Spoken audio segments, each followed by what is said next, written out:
Hey, turn that shit off. We're almost here. What? You don't like the musical stylings of MC Ride? If I wanted to simulate their music, Buzz, I'd stick my head in a washing machine and scream while someone puts my balls in a vice and plays the theremin. Besides, we're picking her up. Gotta be professional. We don't get jobs like this every day, Buzz. Jeez, you really are uptight tonight, Mitchell. You see one badass woman who can crush you in a pair of black boots and you get all suited and booted. We're just muscle. The sort that shouts, "It's the bat," in a video game before our arms get turned into powdered jelly. We're not meant for the stuff she and her buddies get up to, special as we may be. Well, that may change if we do well on the job. Remember, we're polite, we take her to the tower, and we do our job. No screwing around, no crass jokes, and no dunking. Oh, but Mitch, they got the super good ice water. No. Now shut up. We're here.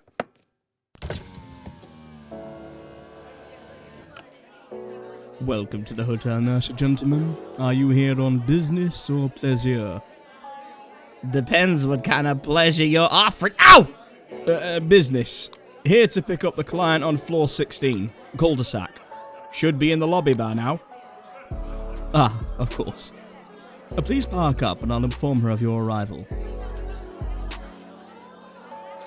You sure you don't want to hear Get Got? Don't you dare. So, you think this, creature can solve our issue? I hope so. Things aren't exactly getting any easier, even if everyone keeps going about their days like it's a normality. That thing isn't gonna just sit idly by. I imagine that's one of the reasons we were contracted by them. I thought it was just to pacify those who stepped out of line. Give them the old 1-2, you know? Since when did you give anyone the old 1-2? Your abilities don't exactly fall in line with that. Yeah, I was thinking of branching out. Besides, if that's what the Order want... Welcome, ma'am. We've been expecting you. I'm number 7 and he's number 9. You can call us Mitchell and Buzz if you prefer. A pity. You should have been number 6. Yeah. So, where to? Broadcast Tower, top of Golgothan Hill. We've got someone to visit. Yes, ma'am.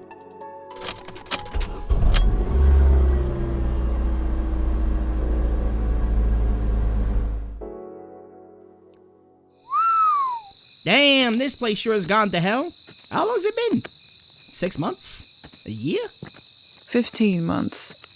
I'd wager there's some unusual ongoings here. Our mutual friend should be able to tell us why. Watch your step when you get inside, though. Why? Is the bogeyman waiting for us? We've encountered nightmares before, ma'am.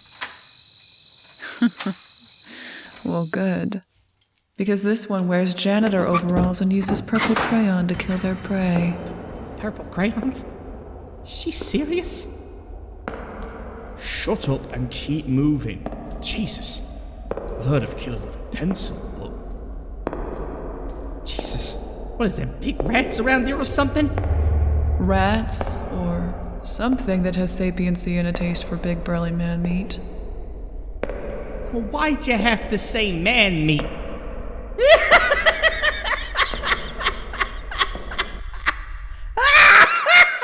Is that... The janitor, yeah. And is... They're all looking for me. Oh, yes, they're all looking for me. They want more of the funnies, but I can't do the funnies. Is it... I can only do the purple, what the purple wife says, and the purple wife says I must feed. Running purple crayon along his lips? Yeah. Run. Now. Open up. I said open up, goddammit! We got a crayon-eating beast out here! My humblest apologies, but Dusklight Radio is currently off the air. We hope to be back in roughly 7 years. Don't tell me we're at a dead end, ma'am. I don't exactly want to die to a purple crayon-wielding freak. Just hang on a sec, Macho Mitch. Hey, Everett, it's Wendy. Time to get back to work. Boss lady says your vacation is over. Wait, you're serious? Hibernation's over? But the chrysalis hasn't finished gestation yet, and great-grandmama Constance will be ever so mad if she's not doused with Branston pickle juice every 3 hours. Let us in. For the love of Sturgeon, let us in and I will suck your toes. Pardon me, you what? What the fuck, bro?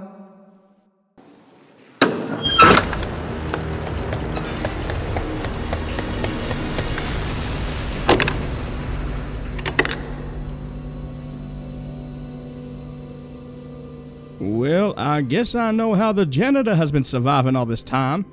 You're lucky you didn't become one of his skin sacks. You still got any of that old magic, Ghostbuster? I think I do, though I deign to ask, Miss Hot Holly, what are those two fine gentlemen doing in my domicile? Help, meat shields, insurance, take your pick. They're just here to keep out an eye while I monitor and interview you. We've got some catching up to do. Once you stretch your legs, if you can make sure you don't break them in the process. Do you even know what's going on out there? In Sturgeon? Part of hibernation is closing yourself off to the outside world. Beyond some rumblings of the more literal sense, I've not got the faintest idea. I'm sure you'll educate me after I put the old girl through a test run. This whole situation of entrapment and paranoia reminds me of one of my favorite stories. Once I start, the station should start to feel a bit more homely. Has that effect on everyone, you see. A little bit of a pacification field. The janitor should feel right as rain after I'm done. Now, let's see. That's the dial there, the defibrillator, the dead man switch. Ah, here we go. I missed you, old girl.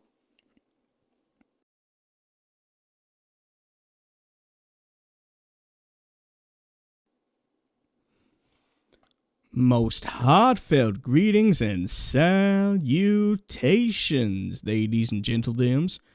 It's been a long time, but I eagerly welcome you back to Sturgeon's most premier station, Dusklight Radio, hosted by yours truly, the rather sleepy, unprepared, yet forever fabulous Everett J. Blackwell. Perhaps you know of us Blackwells. We operated the first Take a Sin, Leave a Sin Foundation. It, didn't end well. Someone would come in and drop off a triple homicide, leave with a wide life for calling into work sick. Made the murder department in Sturgeon very upset with us Blackwells until Uncle Angus got rid of it. Netflix had a blast, though. Anyway, I'm Dusklight's main and most fabulous half-dead host. My job at this fine radio station is to bring you some of the most twisted, interesting, and downright bizarre tales that I and my wonderful many-legged runners collect from the far corners of Sturgeon and beyond.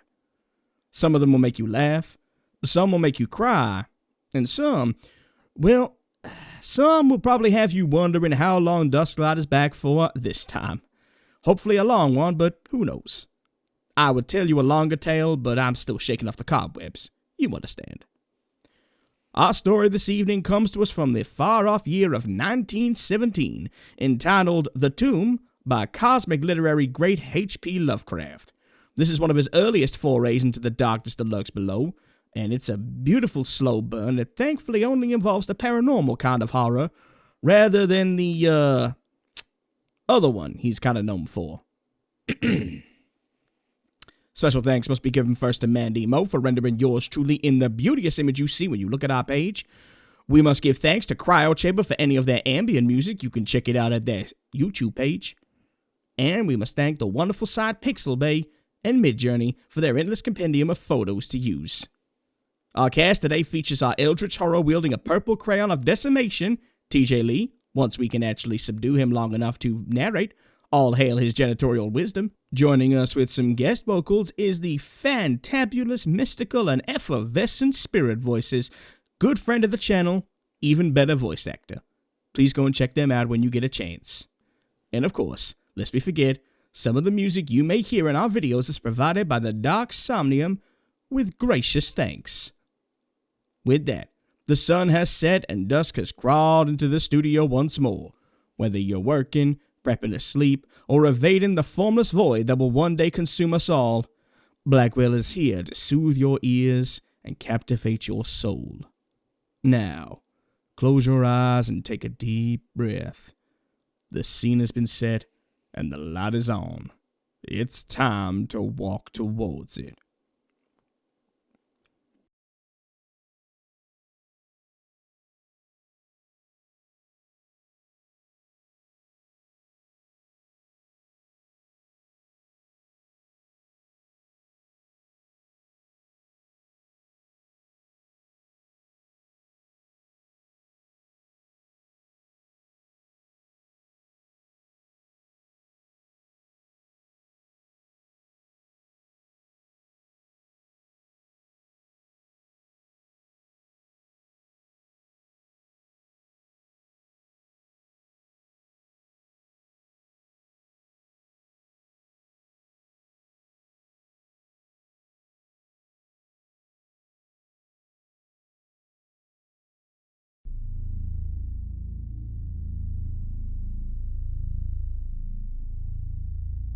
The Tomb by H.P. Lovecraft. Sedibus ut saltum placidis in morte quiescam. At least in death, I may find a quiet resting place. Virgil. In relating the circumstances which have led to my confinement within this refuge for the demented, I am aware that my present position will create a natural doubt of the authenticity of my narrative. It is an unfortunate fact that the bulk of humanity is too limited in its mental vision to weigh with patience and intelligence those isolated phenomena, seen and felt only by a psychologically sensitive few, which lie outside its common experience. Men of broader intellect know that there is no sharp distinction betwixt the real and unreal, that all things appear as they do only by virtue of the delicate individual physical and mental media through which we are made conscious of them. But the prosaic materialism of the majority condemns as madness the flashes of supersight which penetrate the common veil of obvious empiricism. My name is Jervis Dudley, and from earliest childhood I have been a dreamer and a visionary. Wealthy beyond the necessity of a commercial life, and temperamentally unfitted for the formal studies and social recreations of my acquaintances, I have dwelt ever in realms apart from the visible world, spending my youth and adolescence in ancient and little-known books, and in roaming the fields and groves of the region near my ancestral home. I do not think that what I read in these books or saw in these fields and groves was exactly what other boys read and saw there. But of this I must say little, since detailed speech would but confirm those cruel slanders upon my intellect, which I sometimes overhear from the whispers of the stealthy attendants around me. It is sufficient for me to relate events without analyzing causes. I have said that I dwelt apart from the visible world, but I have not said that I dwelt alone. This no human creature may do. For lacking the fellowship of the living, he inevitably draws upon the companionship of things that are not, or are no longer, living. Close by my home there lies a singular wooded hollow, in whose twilight deeps I spent most of my time, reading, thinking, and dreaming. Down its moss-covered slopes my first steps of infancy were taken, and around its grotesquely gnarled oak trees my first fancies of boyhood were woven. Well did I come to know the presiding dryads of those trees, and often have I watched their wild dances in the struggling beams of a waning moon. But of these things I must not now speak.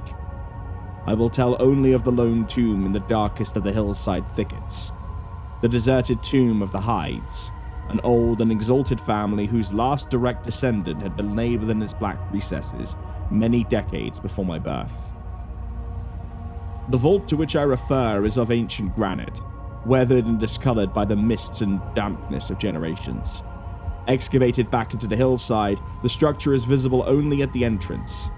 The door, a ponderous and forbidding slab of stone, hangs upon rusted iron hinges and is fastened ajar in a queerly sinister way by means of heavy iron chains and padlocks, according to a gruesome fashion of half a century ago.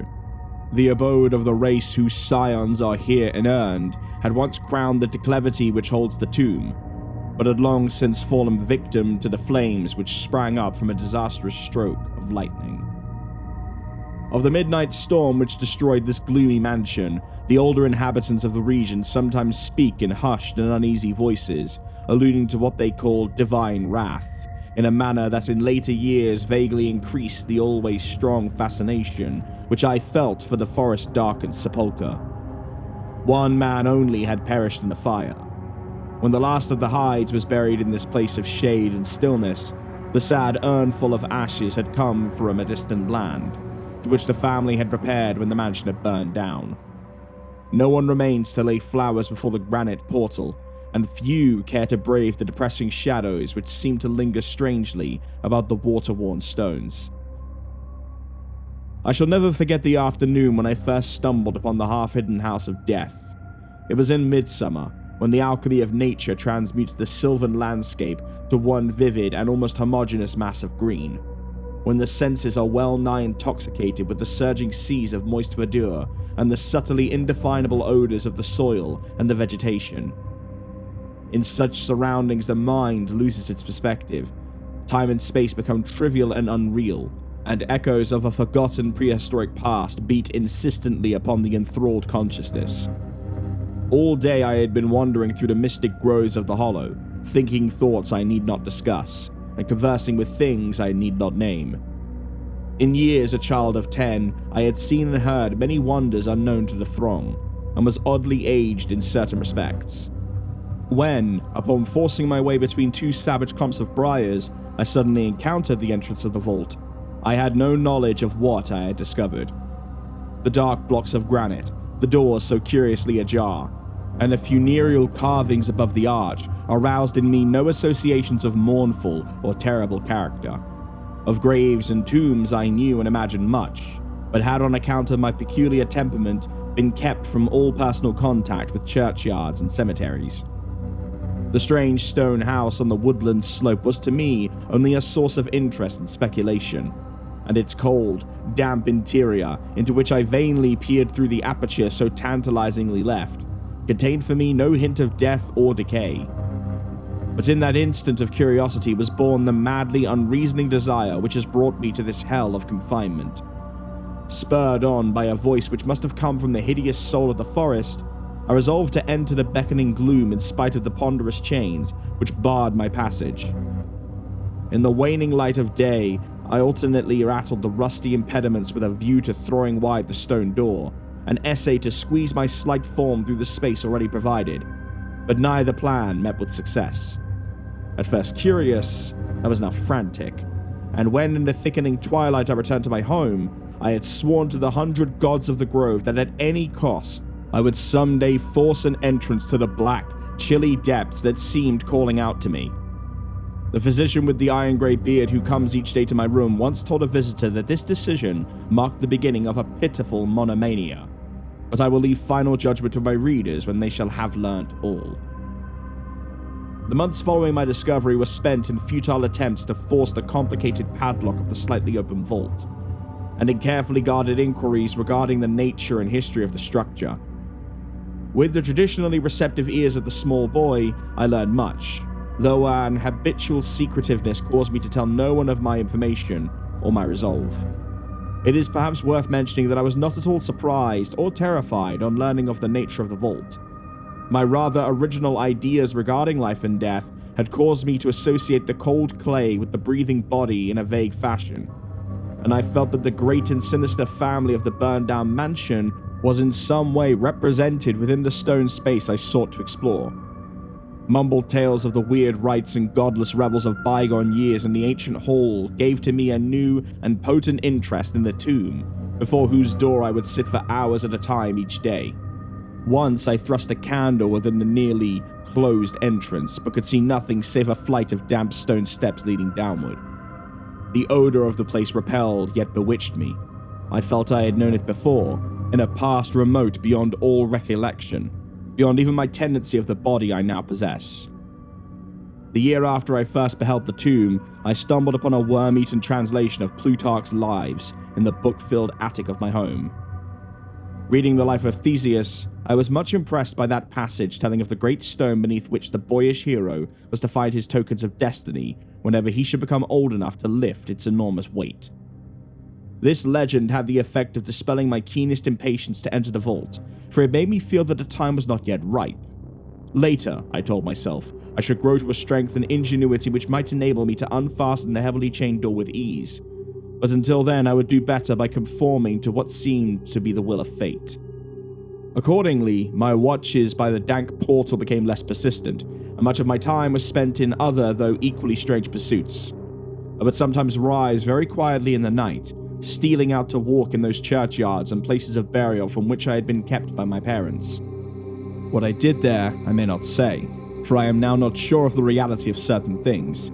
But I know that on the day after such a nocturnal ramble, I would often astonish those about me with my knowledge on topics almost forgotten for many generations. It was after a night like this that I shocked the community with a queer conceit about the burial of the rich and celebrated Squire Brewster, a maker of local history who was interred in 1711, and whose slate headstone, bearing a graven skull and crossbones, was slowly crumbling to powder.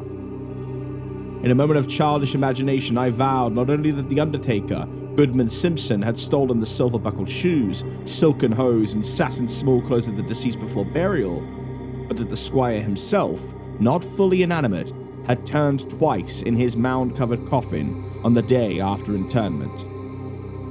But the idea of entering the tomb never left my thoughts, being indeed stimulated by the unexpected genealogical discovery that my own maternal ancestry possessed at least a slight link with the supposedly extinct family of the Hydes.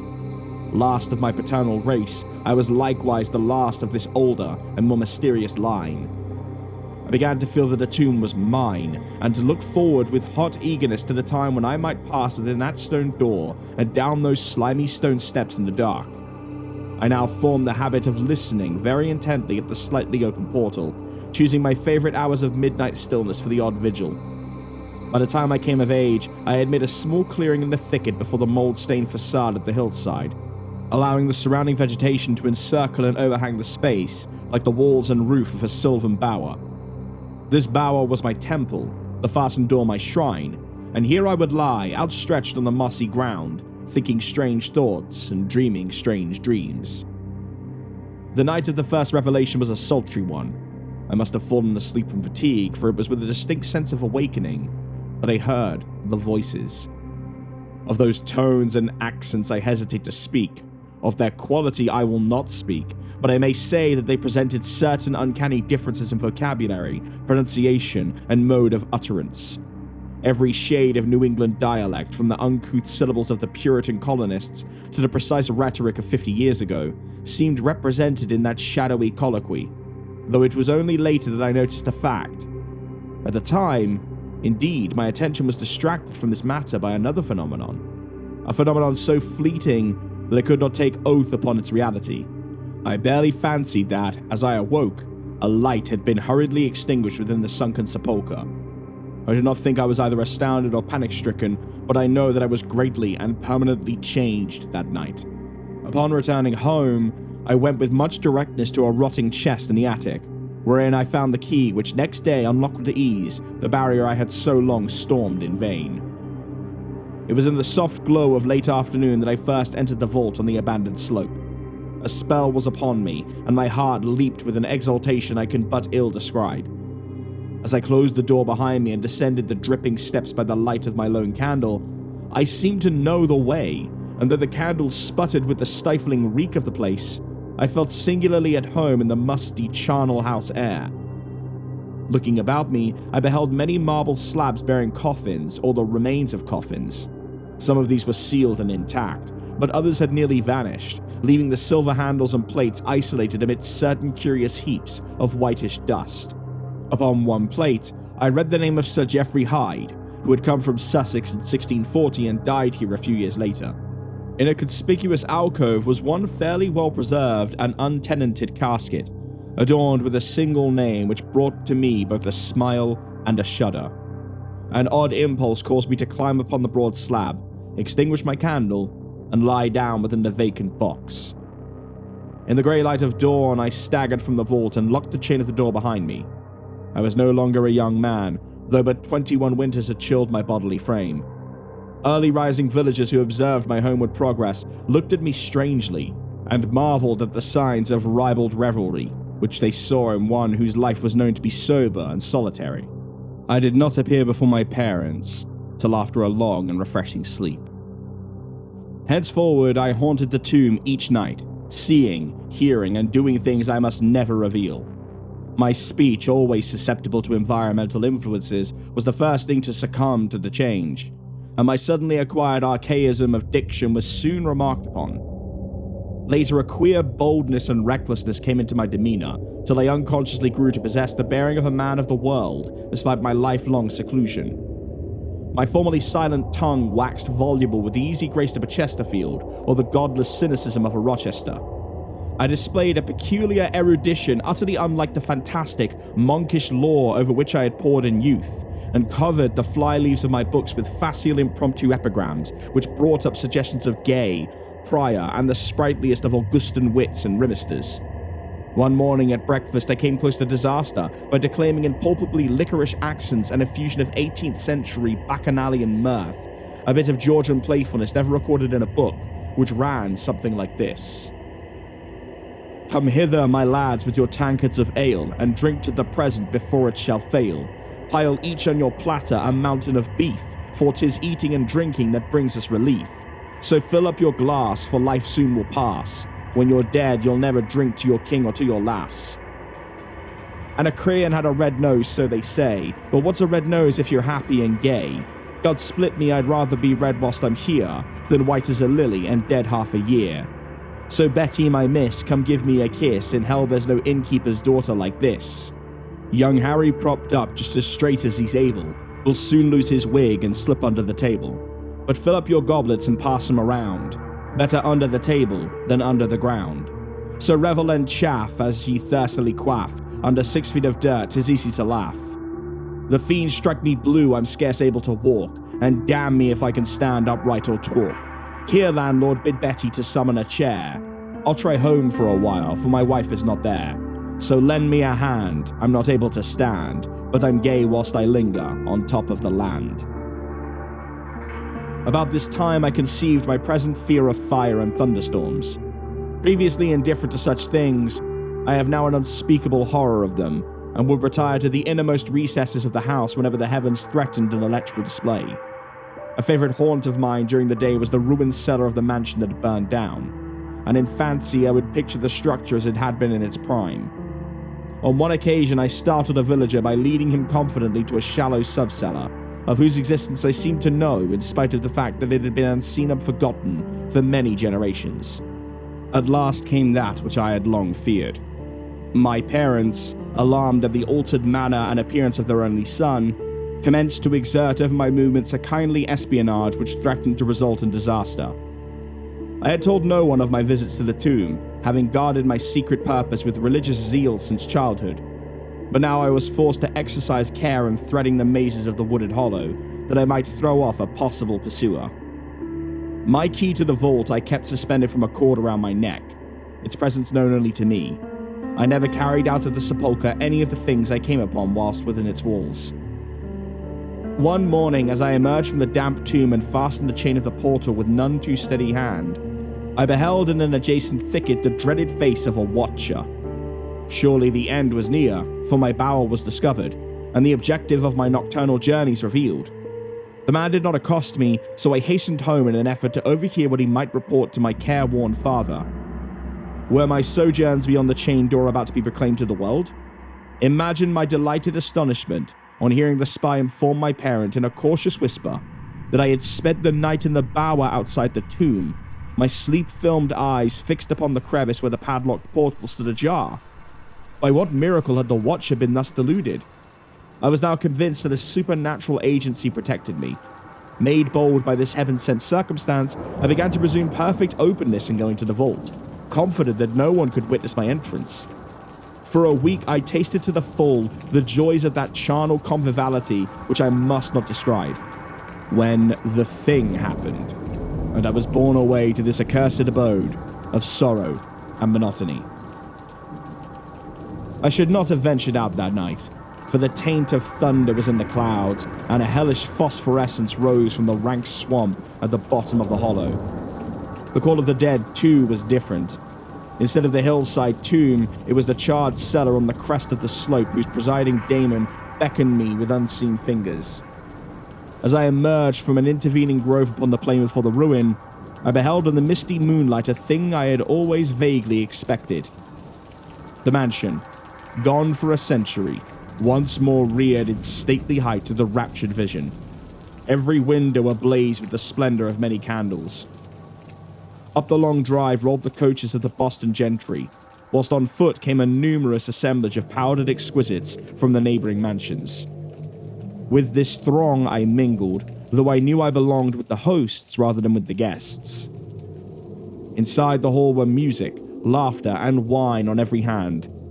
Several faces I recognized, though I should have known them better had they been shriveled or eaten away by death and decomposition. Amidst a wild and reckless throng, I was the wildest and most abandoned.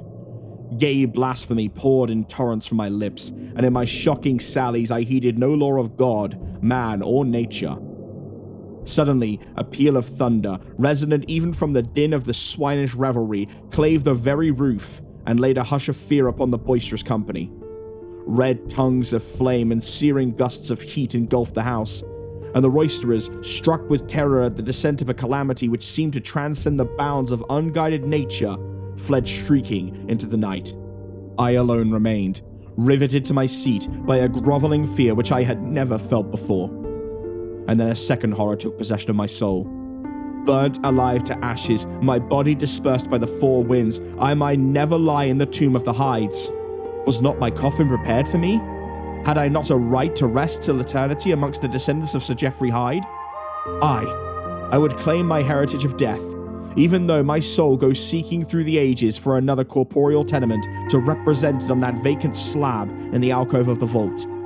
Jervis Hyde should never share the sad fate of Palinurus. As the phantom of the burning house faded, I found myself screaming and struggling madly in the arms of two men, one of whom was the spy who had followed me to the tomb. Rain was pouring down in torrents, and upon the southern horizon were flashes of the lightning that had so lately passed over our heads.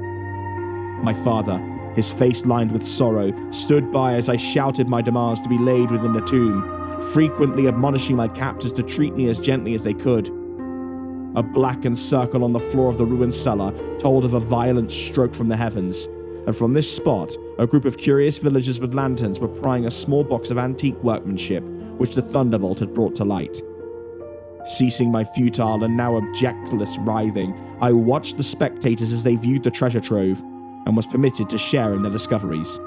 The box, whose fastenings were broken by the stroke which had unearthed it, contained many papers and objects of value, but I had eyes for one thing alone. It was the porcelain miniature of a young man in a smartly curled bagwig, and bore the initials J.H. The face was such that as I gazed, I might as well have been studying a mirror. On the following day I was brought to this room with the barred windows, but I have been kept informed of certain things through an aged and simple-minded servitor, for whom I bore a fondness in infancy, and who, like me, loves the churchyard. What I have dared relate of my experiences within the vault has brought me only pitying smiles. My father, who visits me frequently, declares that at no time did I pass the chained portal, and swears that the rusted padlock had not been touched for 50 years when he examined it. He even says that all the village knew of my journeys to the tomb, and that I was often watched as I slept in the bower outside the grim facade, my half-open eyes fixed on the crevice that leads to the interior. Against these assertions, I have no tangible proof to offer, since my key to the padlock was lost in the struggle on that night of horrors.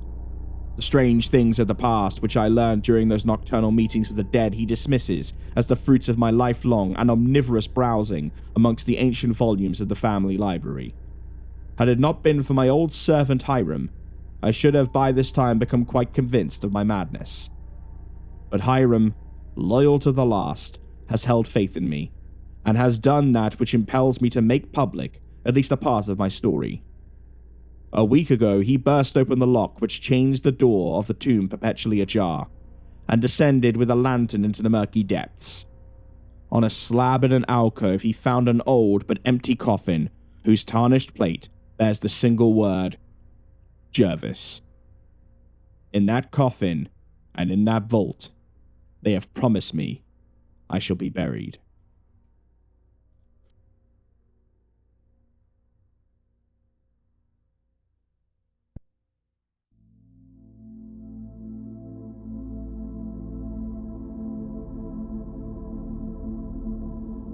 I told y'all this story was a perfect fit. Claustrophobic, paranoid, and a thread lurking in the corner of your eye. A sublime return to the airwaves, if there was one. Now, if you enjoyed this video, be sure to check out some of our other transmissions. We're adding them regularly, and we'd love to have you as part of the Dusklight family by subscribing, hitting the bell of torment, and leave a comment with stories you'd love for my many-legged runners to find. And, one last time, listeners, close your eyes and breathe with me. Remember, no matter how bad things are, how cruel people can be, and how heavy your shoulders may feel with the weight of the world bearing down on them, Dusklight will always be here to lift the load and provide you with some respite. Drink some water, watch a nature documentary, eat some takeout, and sleep on the cool side of the pillow. Start and each day with kindness in your heart. You matter. You are loved, and every day is another chance. I'll see you again when the sun sets and dusk enters the station.